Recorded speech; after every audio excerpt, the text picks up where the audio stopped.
All right, thank you. It's good to see you again. Today or this afternoon, I'm going to be talking a little bit about one of the accomplishments of the FACT Network with the support of SCORA and the Animal Tracking Network is the development of a data visualization tool very creatively called the DAVIT. So just a brief introduction, what we're going to talk about. We created an online tool that displays distribution and range by species in year month based on acoustic telemetry detections. So grandmas, teachers, kids can go online and find out what's in their backyard in a visual way. They can have their mind blown by looking at how those animal movements change over seasons. Fisheries managers can easily investigate if there's any movement, information available for a species slotted for a stock assessment, and with one click, get the contact info for the appropriate researchers. I'm going to spend a lot of this presentation kind of walking you down the road we did. So if you want, get in my shoes or get in the shoes of the FACT members. And so I'm going to give you a lot of background on what brought us to this point. And it starts with, why are we doing this? So the requirement to share data is not new. So almost every grant has one or more questions about how the data will be made public or how results need to be disseminated to a wide audience. So why do we do this? We did this to satisfy grant requirements, to ensure funding of the FACT network, to benefit our members in their research, and to help shape the future of publicly accessible telemetry data. So on the top right, this is an excerpt from the NOAA Data Sharing Directive. I won't read all of it.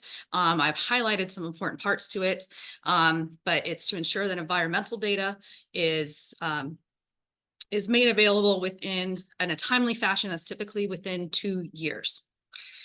Now the devil's always in the details, right? So as it applies to the directive in NOAA, if you look up the definitions that they provided, environmental data does include animal observation data. And also the time of collection is being interpreted as the time of download. I'll just say that again. In the past, we've always thought that meant end of project, but we've heard feedback that the interpretation is that time of download of that receiver. Okay. So if we go one step down, we'll see the IUS sharing directive. And Connie, if this isn't right, just shut your eyes. But this is from their website that basically says that IUS follows the data sharing directive for NOAA, which is above it. And so they're going to follow the same thing. FACT is heavily supported by SCORA, which is our IUS in our region. So, we got the very friendly side eye, basically like, so how are you fulfilling this? And we said, we could do something. And so we worked together to try and find a solution to this. So let me clarify a little bit. So funders have been thinking that this mandate to be able to make data publicly accessible is lax. So I have up here on the top left, this is an excerpt from a new language that was adopted in 2019 for Navy and BOEM contracts, which I know a lot of us have. And in this, I've highlighted, it actually says within 18 months after collection ends. So that's a little less than the 2 years, but it kind of brings us back to the end of project. On the right-hand side, there's a NOAA memo that came out in 2021. So it'd be more, a little bit more recent.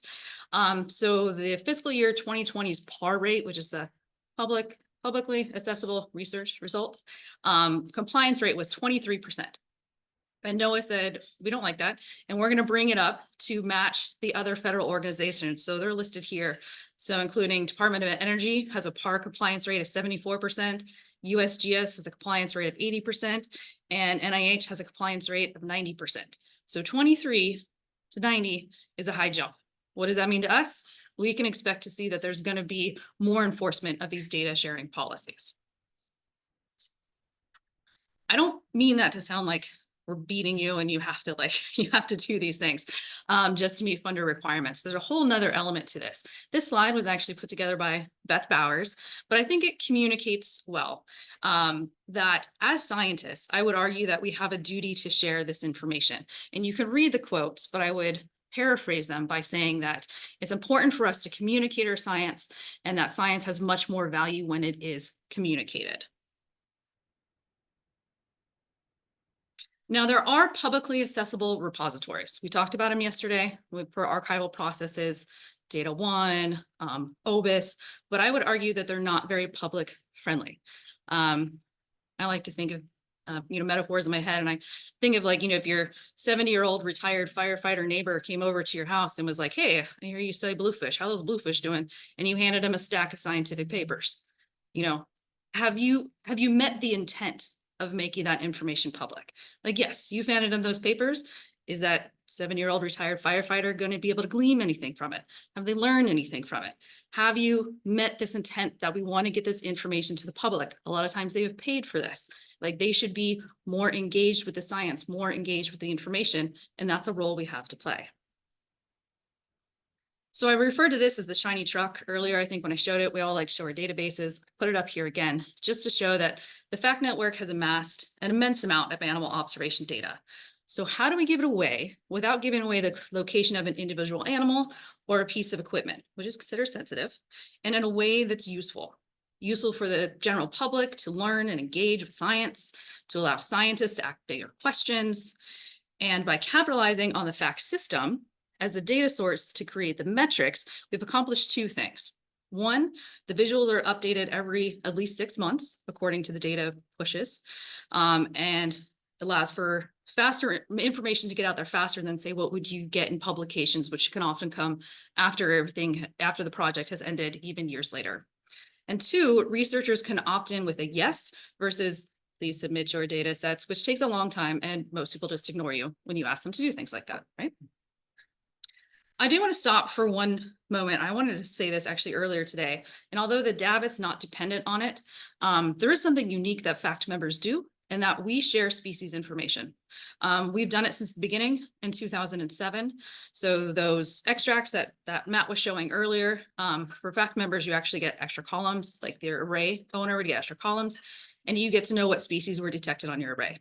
Like I said, we've done this from the beginning because we found it to be extremely useful when you're writing grant proposals, when you're writing grant updates. There are rules regarding it. You can't publish on that information, that species information, if that tag doesn't belong to you, but have been very useful, and I think has also opened up people to understand that it's okay to share within the community.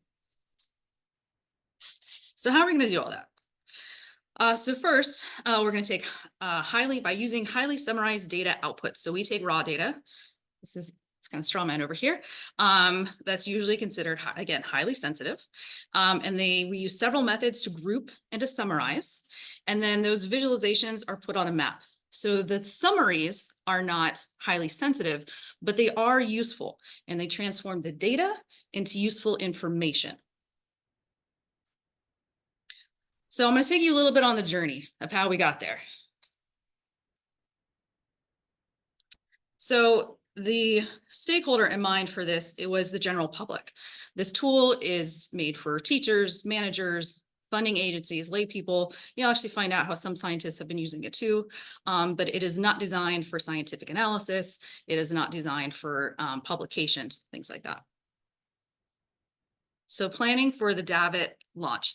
And sorry if that's a little small up there, but this was a very thought out process. So first was the planning. We sent out surveys to FACT memberships and to stakeholders. We said, what do you want to see in a tool like this? What would be most useful to you? So we got a lot of feedback from there. And then we needed to start marketing the DAVIT. So we had multiple presentations, making sure that FACT members were comfortable every single step of the way. I felt like every meeting for like 2 years, I think we had DAVIT presentations showing people where we were going with it. We also did private webinars with stakeholders, again, the whole time getting more and more feedback. And we went into a design phase with this, working with Axiom Data Science. They're the data science company behind Socorro, just like RPS is the data science company behind Maracus. And we worked with them to incorporate all of those suggestions into this tool. So then we had to come up with a strategy, because again, it doesn't work if we don't get buy-in from the community. So we created an opt-in form. We would have them at our meetings. We would send them out by emails. This is done by tag project only. So it was targeted towards tag PIs. They're the ones that we needed approval form. Array projects are not summarized in here. I'll talk a little bit about it in the 2 slides next, but we also created a template form for people to take to their managers about the DAVIT. And then finally, we launched in May 2022. There's the very teeny tiny website if you want to go check it out. It was great. We were at the Brevard Zoo. There was giraffes running around. Everyone had a great time. Maybe that's why they like the tool so much. So this is just a quick snapshot feedback that we got from our memberships of what they liked about the DAVIT. So don't read everything, but let your eyes catch a few words. So there's a few themes that we saw in here. One, I said we ended up finding out some of the scientists really liked it because they were capturing just screenshots and using it in presentations. Again, it's not analysis, but I'll show you how you can show your own project, but they were capturing it. They liked that it was a very cool visualization. They thought it would be good for the public. And they thought it was very low effort on their behalf. Again, because we're taking it from the node level and bringing it in. So we had members score from 1 to 5, 5 being the highest, how much they loved it. And something like 90% scored 4 or 5. Everyone liked it. But there were still some remaining concerns. And I put these up here just in case you're watching and these get triggered in your head. So I'll kind of walk through them. And there was still some concern about potential harvest. And I'll include in that equipment messing with. That's a scientific term right there. So in order to adapt to that, the locations are actually skewed and they're summarized monthly. So if you have a fish that moves, you know that they're going to move over a month. You can't go and find that one fish when these things are done on a monthly summary basis. A second concern was misuse of data in a publication. We did our legwork here, man. We contacted multiple journals and asked that, hey, we have this tool out there. This is what it looks like. What if someone tries to put this in a publication when we've already told them it can't go in a publication? And they said, well, you know, we're not lawyers, like we can't govern this for you, you know, but there's always the recourse that we have. So, you know, rebuttal letters, there's the fact has a grievance board. And also it's not even really appropriate to go into a publication. It would literally be a screenshot. And just to emphasize, there was no raw data available on this tool. And another question, people said, will this really satisfy my grant requirements? So we had another panel of funders come on in and say if it would satisfy it. So yes, it satisfies public access asterisk. That asterisk means if you have requirements for archiving your data, that this does not do that. That's when you go back to OBIS, that's when you go to Data One. That's a whole different type of public access. That's holding your data for future generations or some sort of synthesis analysis type thing. This is for general public, getting it out to a wide audience. Concerns about incorrect assumptions, which I think someone heard yesterday. So we improved our map legend, was very specific about how these visuals are made within the network. They're not, you know, they can't go anywhere. So you're not going to get, you know, home ranges that cross the middle of the Atlantic Ocean kind of thing. So we improved all the language again so that people, the layperson, can understand. One of the unanticipated challenges was actually buy-in from managers, because we had researchers that were like, yeah, yes, give me that form. I don't know if I can check that box. I'm going to go have to ask somebody. And you can imagine you're the researcher, right? You're a manager. How much do they know about acoustic telemetry? Maybe a good amount, maybe this amount, you know, and if their eyes cross and they don't understand it, they're just going to say no. So we had people asking for help. How do I go to my managers? How do I go to the higher up people and explain this in a way they understand that's going to get them to say yes? So we created a template form. We were talking about one-pagers yesterday, basically a one-pager that explained the DAVIT, explained the benefits, how everything was treated, and they could take it to their managers. They can spend 30 seconds reading it and they can go, oh yeah, absolutely. And we actually had one of our big groups that had a lot of data. It took that template letter and them kind of processing it for a little while. And then they got the yes to be able to put all their information into the data or into the DAVIT. And finally, someone asked usefulness in a riverine system. I don't have a great answer for you. This would be one of our next steps, and it's been on our brain since the first part, but because of the buffer that's added around it, it makes it a little weird in riverine systems. So that's going to require probably some tweaking when it comes to those river systems. Okay, so let's have a drink of water.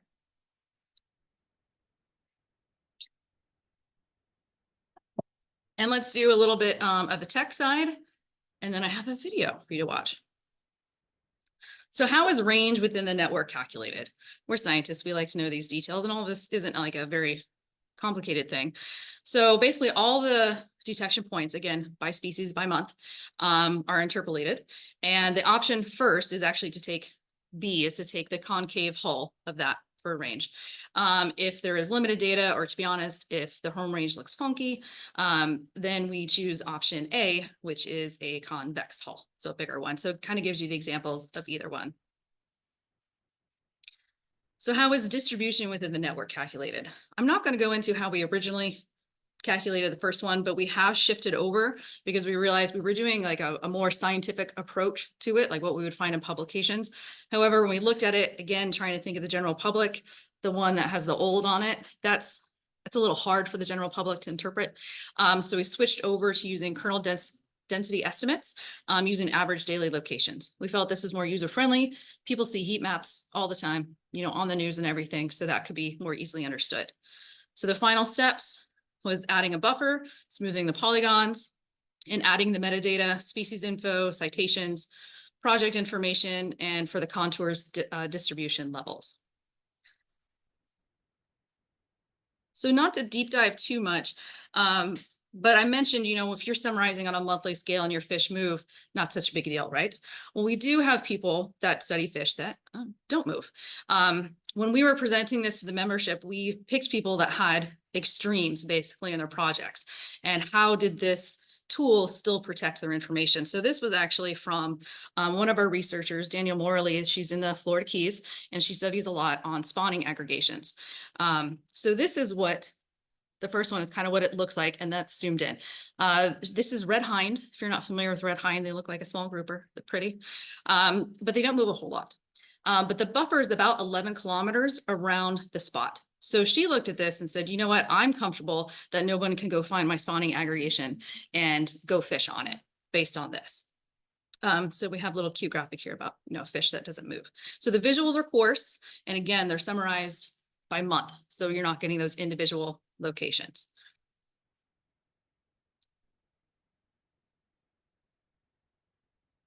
So our accomplishments, I think, are the last year we talked about, we reconfigured the distribution, making it a little bit more user-friendly, happier to the eyes. One of the things we wanted to do is add a receiver coverage map. So that's in the middle, that's right there. You can see one that's without the receiver coverage map, one that's with it. So we worked with ACTS and OTN and basically looked at all deployments of receivers. Again, remember, not for the science audience, this is for the layperson. So the idea is to give them, the idea is for them to understand that this is a near coastal listening system. So we have a receiver map that's buffered, that can be toggled on and off. And it's just a singular layer to it. We updated language. Like a scientist, when we did our months, we had it drop down and say 1, 2, 3, 4. That's how we think of months, right? Well, someone said, you should probably use January, February, March. those are real words. So we changed that up. We changed the language to be very specific. So it says like, detected with, range within the network, distribution within the network, that type of thing.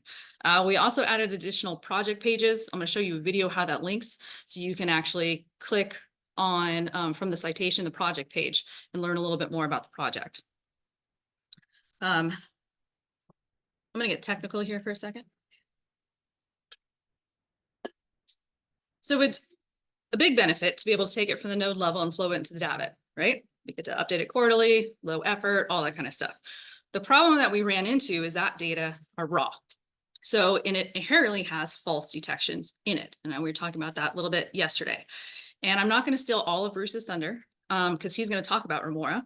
But the idea was to take Remora and adapt it to be able to apply quality control flags. It doesn't filter anything out. But what we can do is tell the tool, because we can make the tool conservative and say, hey, if these things are flagged, just don't show it. Because we had visuals that had Atlantic sturgeon in the Caribbean. They did not go there. We had visuals of cobia in Canada. They also did not go there. So there are sets of rules in Remora. One of the other things we did is we actually got a student to identify machine readable sources for home range. So basically looking at home range of animals, that's one of the other flags that we can use. We don't want to make a static database, and we want to make this as widely applicable as possible so that anyone can pick up and use it. So basically it can look for detections within or outside, I should say, the home range. It can add a flag. So that helps increase the accuracy of these visuals. And we've also seen increased participation. So currently we have information on 68 species of fish, sea turtles, alligators, even conch. They don't move that much, from 71 different projects.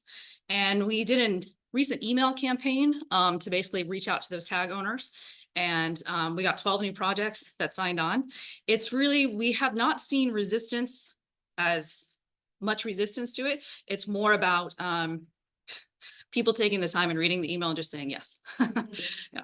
And we now have it where when you fill out your project metadata form, if you have a tag project, we now just have a simple question at the bottom. So there's like normally 9 questions. This is like the 10th. It says, do you want your information summarized in the DAVIT? You say yes or no, kind of going forward. We had very, very few cases of people that were concerned about the species of interest. And so those projects are not displayed, or if it's in a multi-species project, we don't display information on that species. All right, let's watch a video.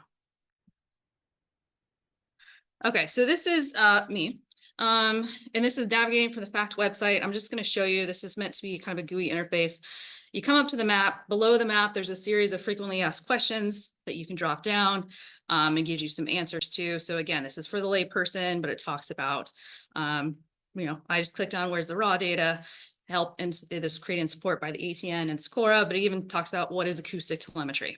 So I'm going up to the map, I'm zooming into an area of interest. If I get there eventually. And on the right-hand side, you can see I drop down. That's a drop down of all common names. So no scientific names, common names. I can pick whatever species I want to look at. There's a drop down of projects. So if I wanted to just look at my project, or you can look at all projects combined. So I think I've chose this one is December for cobia. And I've added a new layer. And now I'm like, oh, that's December. I want to know where they were in June. I'm doing across all years right now. And I say, okay, well, I'm gonna change the month, make that June.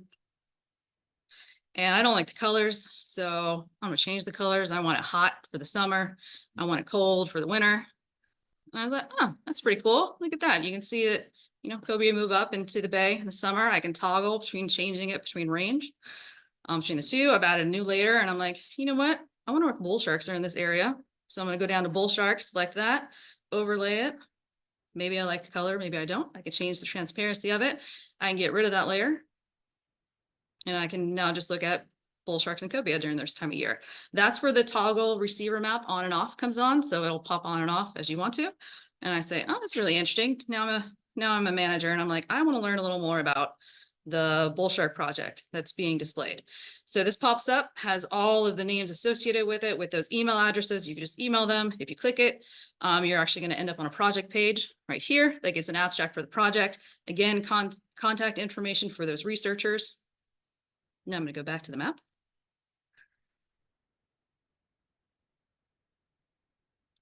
I'm going to slowly go over, and because I need choices, I'm going to change the map base, because as scientists, we often like to look at black and white maps, but maybe grandma doesn't. Grandma likes the land to be green.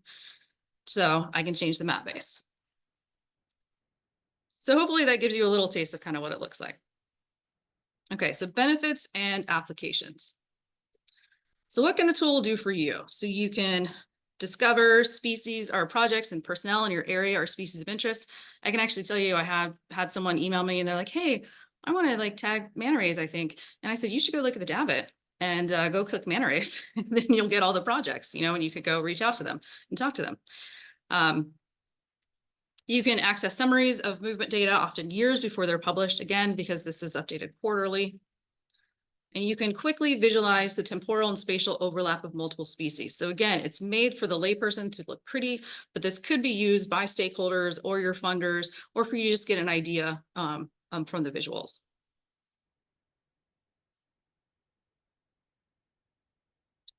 So in summary, I'm just going to read the slide to you now. The DAVIT's a user-friendly tool that enables scientists to share information while protecting their data. Increased inclusion of tag projects will enhance the accuracy and comprehensiveness of the visuals, providing a more holistic view of the range and distribution of aquatic animals. So basically, the more information we get on these species, the better it's going to look. So our next steps.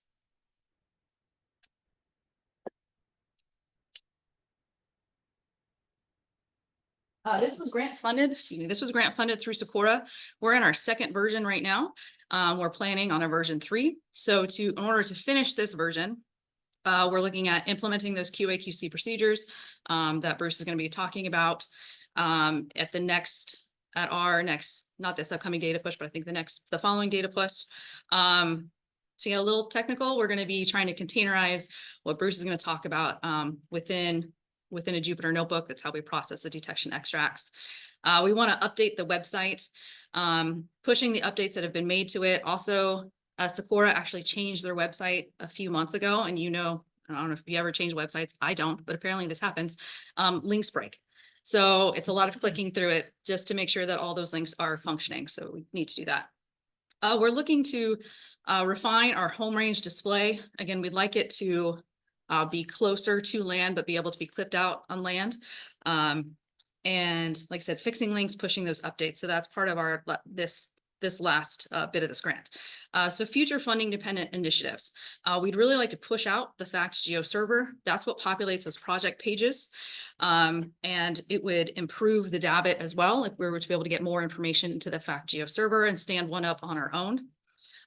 Network integration. The DAVIT from the beginning was meant, for FACT to basically cut their teeth on it, but for anyone to be able to take a DAVIT. And like, we've talked about is that, many same species are tagged between these different networks. So if we can incorporate those together, you get a more holistic view of what's really happening with these animal movements. So we want to be able to share the DAVIT. DAVIT accessibility. So right now it's sitting on an Axiom server, but we would like to take it and actually turn it into open code and put it into GitHub. So again, anyone can have a DAVIT, or we can make a big DAVIT and find a new home for it. And finally, mobile optimization. Please don't look at this website on your phone. It's not great. But we know that we all use our phones nowadays. Not everyone sits down on their computers to look at stuff. So that's another thing that we would like to do, because again, kind of that visual is our goals. We're trying to connect the scientists, the managers, and the public. We're trying to do it through the DAVIT. So with that, I'd like to say thank you for the funding sources, Socorro, and through the ATN. A lot of photo credits. I didn't take that many pretty photos. And the co-investigators, we have Beth Bowers here. We have Bonnie Ayer, John Pye, Robert Ellis, and Danielle Morley. And to all the contributors of data, which right now are our FACT members, so we appreciate them very much. And that's all I have.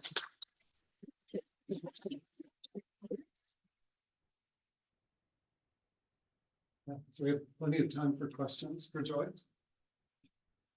So sitting here with it while you're doing presentation stuff, and this is something in North Carolina that we want so bad to support our conventional type stuff. So I'm playing with it, like when you hover over like the blob, the polygons, you see the little number beside it. Is that representative like average number of detections, or what is that number? Are you looking at home range, or are you looking at distribution? Distribution within the net. Okay. So it's got coordinates, and then the next thing down, it has a number beside it, and then it has the greatest gradient of color. Can I blow your system up? Sure. Do you have the internet on here? Yeah. And also, I think that Atlantic Sturgeon is still in the Caribbean. Yeah. Yeah, sorry. Those they are. Those, yeah.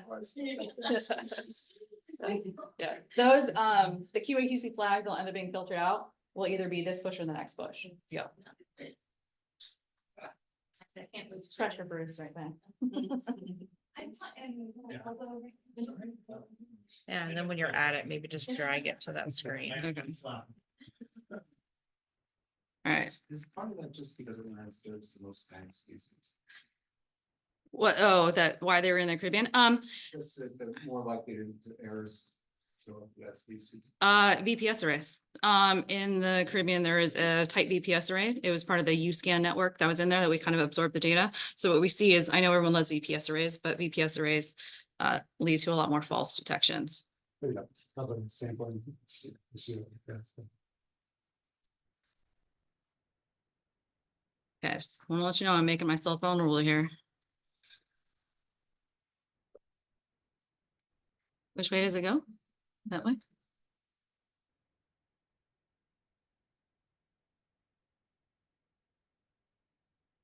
Can you guys see this?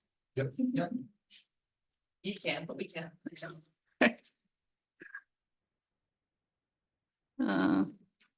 your computer. I'll reject them for you. Okay, so you are hovering somewhere here. Okay, yep. Yeah, so, and this is something also that's gonna change. So down here you have 0 to 1377. Right. And they say, well, oh, we did update it. So this is animal detection events. It used to just say animals there. So that has to do with number of detections that are in that area. And it gives you a very rough scale of where it is. That's what I was looking like, but like, one, if that's detection number at the bottom is just for those polygons there for the whole map. So let me get out of this. It's specific to the area where you're covering. Okay. When you're putting it to that solution. Yeah. It's specific, but I think that's. Yeah. But you're referring to this. Wait a minute. Yeah.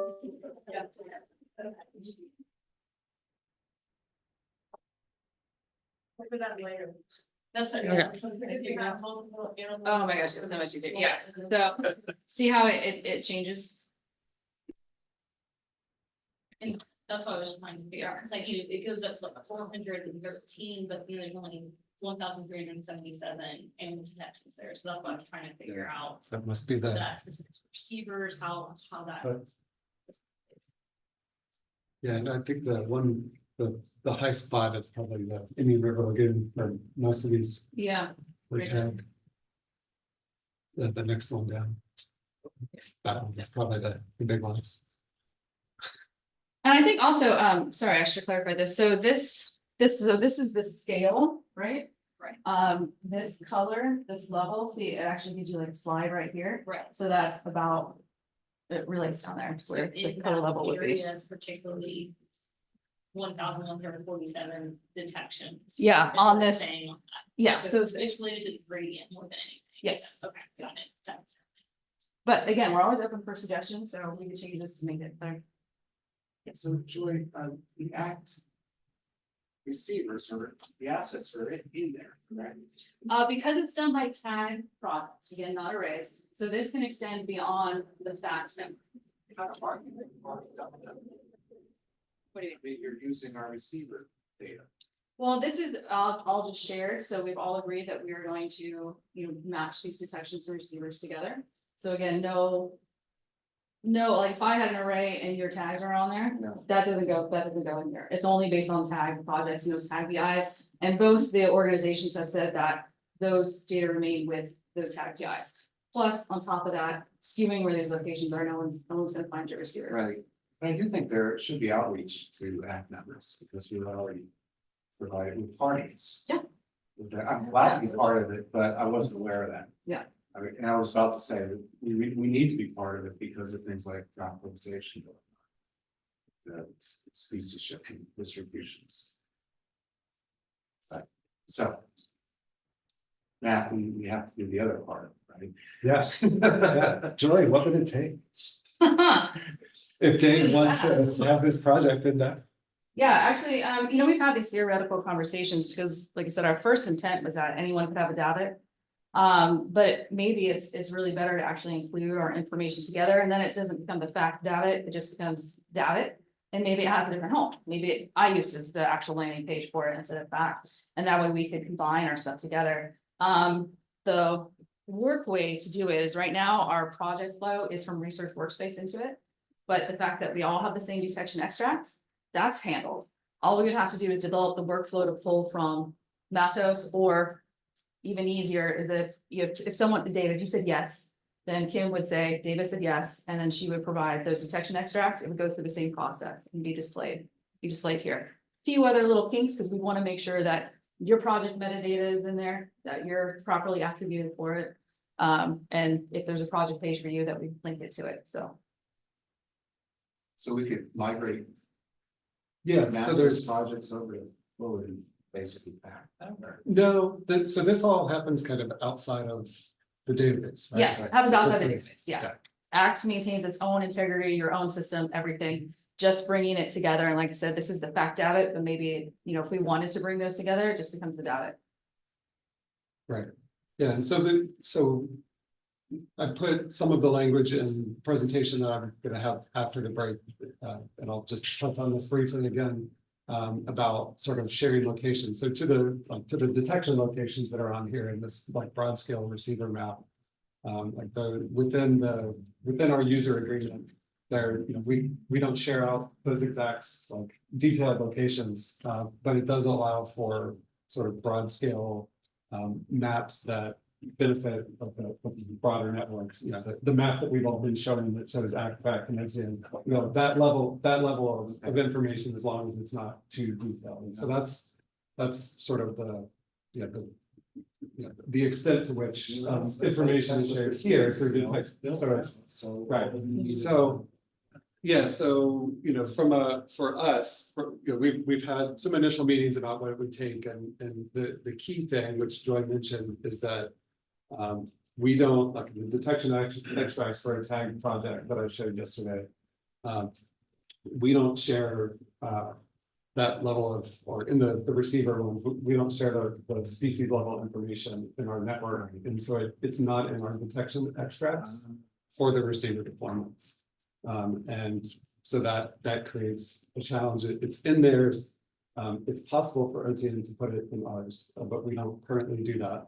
And so it's one of several things for us to think about and discuss as a network, and decide if people are interested, you know, a portion of the network or everyone or no one is interested in this kind of tool, how we want to approach doing that. And yeah, there could potentially be options. There could be they're using an opt-in approach. There could be everyone's in, but you can opt out approach.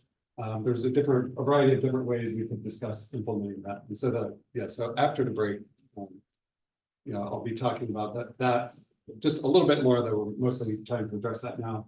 And a couple other upcoming things that we have the potential to participate in, and are sharing it now at the network as things that we'll be discussing over the upcoming months by email, or we can set up additional, you know, virtual meetings or things to talk through in more detail how we as a network want to approach some of these opportunities. I personally think this one is really cool. Some of one of the bull shark projects in here is one that I have collaborated with some other folks, in fact, and I love being able to show that one. So I'll show that as an example of a bunch of what we could do. But yeah, I think it's a really nice opportunity for us to potentially figure out how to work together and how to help and support to help make that happen and help support the updates. But I think it would be a really cool step forward to be able to do that. I see 3 hands, but I think Mike's been up for a little while, so I'm gonna take Mike first. So imagine you said it's from quarterly, so is it kind of you create the spatial data that's going to be visualized in the back end, and this just kind of pings that underlying data that's pre-made, or is this created on the fly? It is not created on the fly. I should have mentioned that. So these are all static images that are basically made once that push is done. That's why it can run fast. Is so basically when you are doing those selections, all it's doing is picking up that static image that's already being made. And you know, it's just coded in so that after a data push, all the projects that have opted in, we'll get those images updated. Follow up to that then. Going off of, I think Jeff said we kind of, this is awesome, it's really cool, but I think now this is the fifth visualization tool we've seen that there's 6 so far. Moving to a geo server, and if this is already pretty compelling background, is there openness to allowing that to be ingested by like a market data portal that tends to be used more by industry or something like that, and still kind of making these housed here, but those data portals could pull in via either geo server or some other API to ingest that? Is that something that you think you or the membership or whatever would be open to something like that, or is this probably going to just stay in house? It's a great question. So if I could summarize this, see if I can paraphrase what you said. Trying to put this all onto the geo server that could be pulled into these multiple different tools, right? That's a slightly different direction than where we've gone.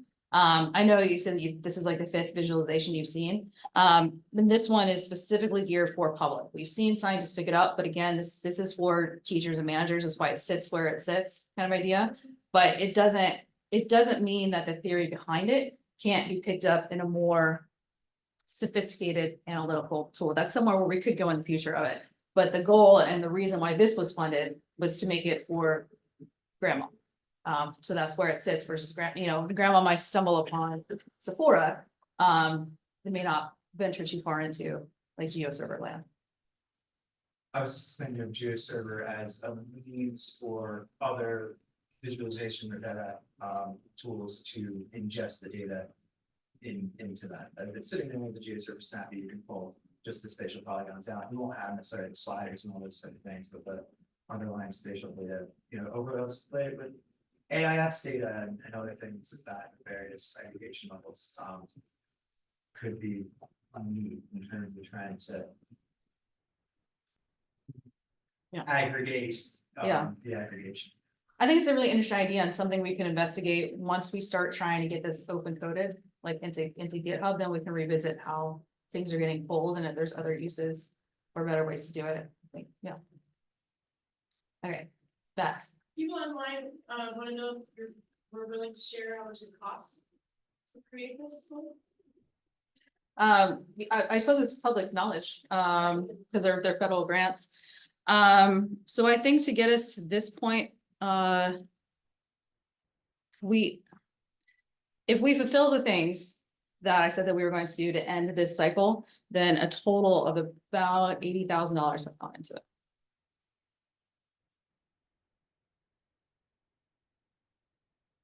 Let's make another, just a quick plug also. Yes.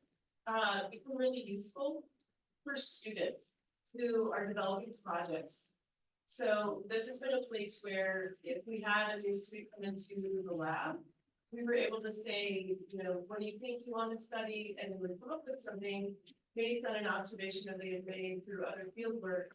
And this was a really quick and dirty way for them to ensure they weren't duplicating effort and to collaborate with other researchers who were collecting data on the species that they were interested in.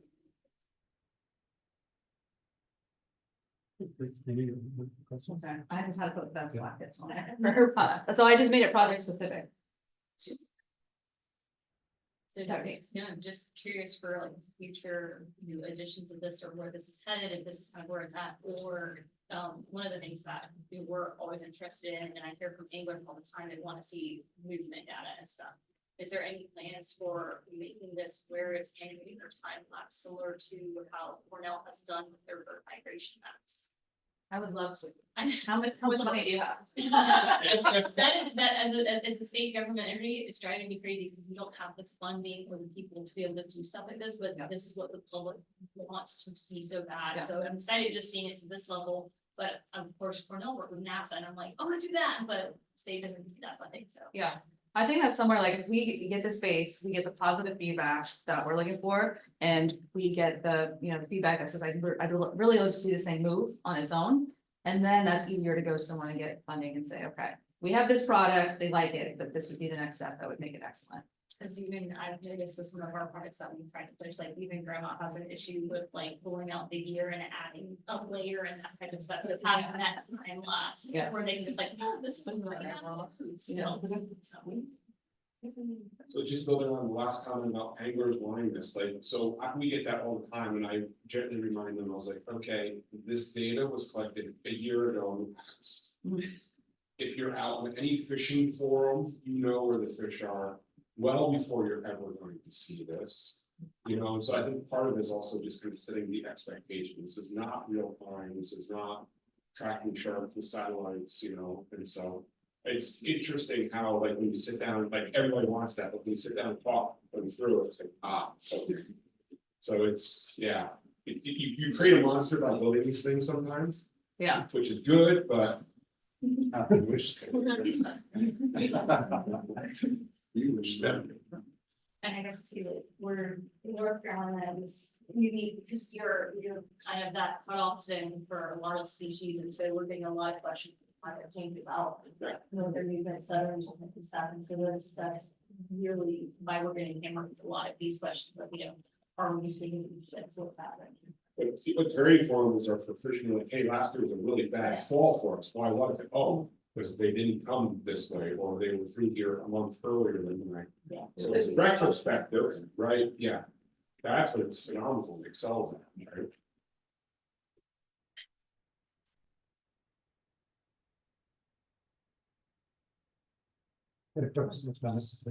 Wondering if you monitor the, like, how do you know it's been successful? Do you monitor the number of visits you get, how many rounds?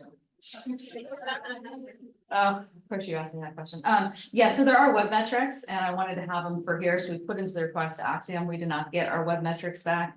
But yes, we are tracking web metrics here. You know, we teased things like Modus has it, like when you're gonna look at their stuff. It actually like it clicks and asks what you're gonna use it for. We didn't want to put kind of like that impediment on this. So we're gonna have to just go with some basic like how many hits, how long do people stay on this page, that type thing. One more question? Yeah, just as such like a public facing. Could be, wondering how much discussion you've had about conveying the caveats, particularly for like home range of like how dependent it is on these were given to release locations for like less threatened species. Because of how I imagine, and maybe it's potential in the Northeast. Those issues can come up and really skew what is described as a home range, or things like that, but are in fact just a data scarcity. Yeah, yes, and that was actually what one of the first feedback we got, because it just used to say range and distribution right here. And so that's why we went back and added that language. If you hover over it, it gives you like a general description.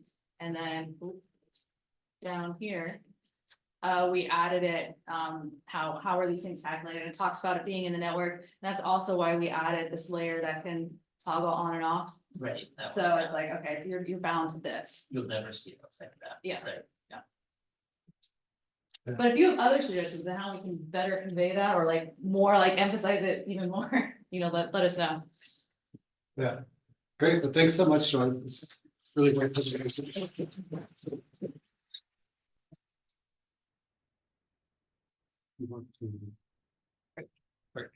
Okay, so we have a 15-minute break.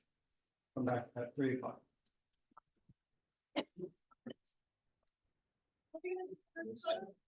Yes. Yes, but not. Yes,